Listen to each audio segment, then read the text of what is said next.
যে কমিশনগুলো নিয়ে অধ্যাদেশ কেন্দ্রিক অধ্যাদেশ হয়েছে, রাষ্ট্র সংস্কারের অন্তর্বর্তী সরকারের জারি করা বিভিন্ন অধ্যাদেশ নিয়ে নতুন করে বিতর্ক তৈরি হয়েছে। বিশেষ করে বিচার বিভাগের স্বাধীনতা, মানবাধিকার ও দুর্নীতি দমনে সরকারের প্রশাসনিক সংস্কার নিয়ে বাড়ছে উদ্বেগ। সোমবার সকালে রাজধানীর ধানমন্ডিতে সংবাদ সম্মেলনে টিআইবির নির্বাহী পরিচালক ইফতেখারুজ্জামান বলেন, অন্তর্বর্তী সরকারের জারি করা ১৩৩টি অধ্যাদেশের মধ্যে ৯৮টি আইনি রূপান্তরের সুপারিশ ইতিবাচক হলেও গুরুত্বপূর্ণ কিছু অধ্যাদেশে বড় ধরনের দুর্বলতা রয়ে গেছে।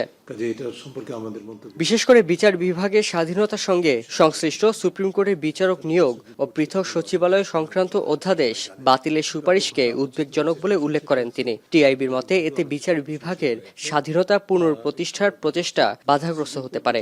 সরকার বিচার বিভাগের স্বাধীনতা সংক্রান্ত ৩টি অধ্যাদেশকে রহিত করার মাধ্যমে বিচার বিভাগের স্বাধীনতার বিষয়টি একেবারে বাতিলের খাতায় ফেলে দেওয়ার মতো ঝুঁকি সৃষ্টি করেছে।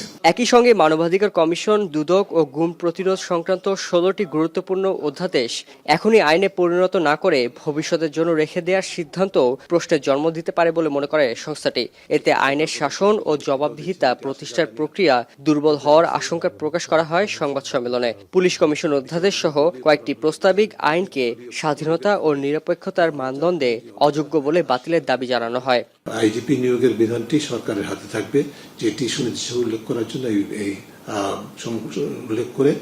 এই বিধানটি উল্লেখ করে সরকার প্রস্তাব করছে যে তারা এটাকে আইনে রূপান্তর করবে, যেটি আমরা অত্যন্ত উদ্বেগজনক এবং নিন্দা জানাচ্ছি। মানবাধিকার, দুর্নীতি দমন, গুম প্রতিরোধ সংক্রান্ত গুরুত্বপূর্ণ বিষয়গুলোর দিকে ক্ষেত্রে পিছু হটার ইঙ্গিত দিচ্ছে। টিআইবি বলছে, গুরুত্বপূর্ণ এসব অধ্যাদেশে স্বচ্ছতা, জবাবদিহি ও প্রাতিষ্ঠানিক স্বাধীনতা নিশ্চিত না হলে রাষ্ট্র সংস্কারের মূল লক্ষ্যই ব্যাহত হবে। ভালো হলে তার ক্রেডিট হয়তো আমলাতন্ত্র, শাহরিয়ার জামান পুলক, এখন, ঢাকা। সেটার দায়িত্ব উভয়কে নিতে হবে, আমলাতন্ত্রকে নিতে হবে।